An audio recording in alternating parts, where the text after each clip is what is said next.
Dating Going Bulilit star, ikinasal na, paniguradong pamilyar ka pa sa napaka-cute na batang ito na naging parte ng childhood ng ibang kabataan. Sa murang edad ng former child star at teen actress na si Angely Gonzalez, pinasok niya na ang showbiz industry at matatanda ang ginampanan niya ang role bilang ang young Christine Hermosa sa pelikulang Trip sa edad na 7. Maliban dito, isa sa hindi malilimutang role ni Angely ay nang maging parte siya ng comedy family series na Home Along the Riles taong 2000 kung saan nakatrabaho niya ang late comedy king na si Dolphy. Sumikat din ang dating child actress nang mapabilang ito sa cast ng kapamilya Kitty Gag show na Going Bulilit. Mas umarangkada naman ang kanyang showbiz career nang maging teen star siya, lalo na sa kanyang karakter sa teen series na Love You kasama ang mga kabatch nito sa Going Bulilit. Kinakiligan ang tambalan nila ng fellow star na si CJ Navato. Taong 2015 ang last appearance ni Angely sa telebisyon dahil sa kabila ng kanyang kasikatan, pinili nito na iwan ang pag-aartista para tahakin ang pangarap sa labas ng showbiz. Nag-focus siya sa kanyang pag-aaral at ngayon ay isa na siyang lisensyadong doktor.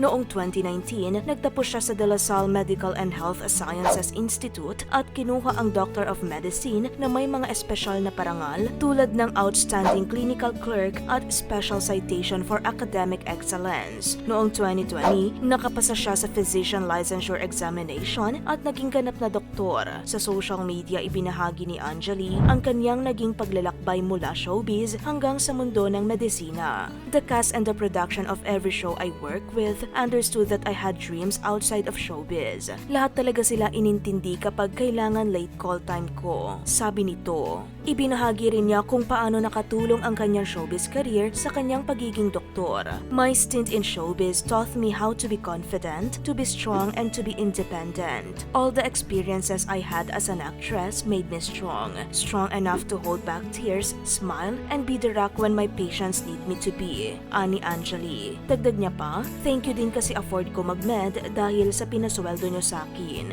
Isa pa sa milestone ni Angely ay nang ma-engage siya sa kanyang non-showbiz boyfriend noong 2023. Sa isang post, ipinakita niya ang kanyang engagement ring at matapos ang isang taon, finally married na ito. Ang dating child star na nagbigay aliw sa mga manonood noon ay ganap ng misis ngayon. Ayon sa Twitter post niya noong September 28, 2024, so now it's official. Habang kalakip nito ang litrato nila ng kanyang mister. Sa kanyang buhay ngayon, isa siyang inspirasyon sa maraming kabataan na pinapakita na ang tagumpay ay posible sa kabila ng pagbabago ng landas.